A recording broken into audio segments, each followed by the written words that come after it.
యశో mummy అన్నం తిందురా. ఏం కూర చేసినవే? చికెనా? పెట్టు ఏంది చికెన్ లో అన్నం వేస్తున్నావు? ఇంకేమయ్యాలరా మరి? అన్నం వద్దు మమ్మీ, నాకు చపాతీ చేసి. ఇప్పుడు చపాతీ ఏమంటున్నావు? అవును అన్నం ఏం చేసుకోవాలరా? ఇంత తింగుడు లేకపోతే లేదురా. చికెన్ లో చపాతీ బాగుంటది, ఈ అన్నం అయితే వద్దు మమ్మీ నాకు. రాకముందుకి అన్నం వేసి పెట్టినండి.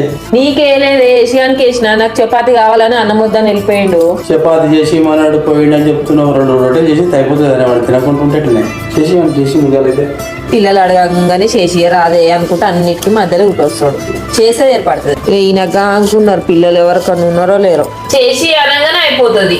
ఎంత పని ఉంటది ఏం కథ అనేది ఏం తెలుస్తుంది వాళ్ళకు? ఏం తెలియదు. అడిగింది చేసి రాదే అంటాడు.